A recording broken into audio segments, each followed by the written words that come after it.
আপনারা জানেন আমাদের যোগাসন অ্যাসোসিয়েশন অফ ত্রিপুরার উদ্যোগে আমাদের অস্মিতা যোগাসন সিটি লিগের অন্তর্গত যে যোগাসন প্রতিযোগিতা আজকে রাজ্যভিত্তিক সেটা আমাদের মহিলাদের দিয়ে সেখানে হচ্ছে। তো আমাদের 377 জন মহিলা সেখানে অন্তর্ভুক্ত হয়েছে আজকে সারা রাজ্য থেকে। আজকে তারা সারাদিন সেখানে তাদের যে প্রতিযোগিতা সেখানে তারা অংশগ্রহণ করবে। এখান থেকে যারা সেখানে বিজয়ী হবে তারা সেখানে জোনাল লেভেলে যাবে, তারপর সেন্ট্রাল লেভেলে যাবে।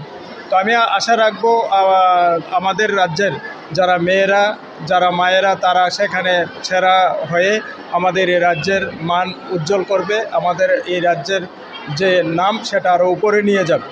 তো আমাদের প্রশাসনিক ক্ষেত্র বলুন, আমাদের ব্যবসায়ী ক্ষেত্রে বলুন, কর্মক্ষেত্র বলুন, সবখানে আমাদের মহিলাদের অগ্রাধিকার সেখানে দেওয়া হচ্ছে।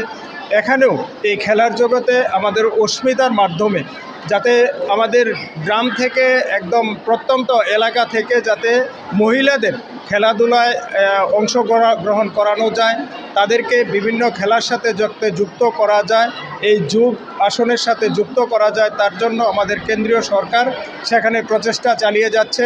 সেই সঙ্গে আমাদের এই যোগাসন অ্যাসোসিয়েশন অফ ত্রিপুরা যারা কর্মকর্তা আছে তারাও সেখানে প্রচেষ্টা চালাচ্ছে।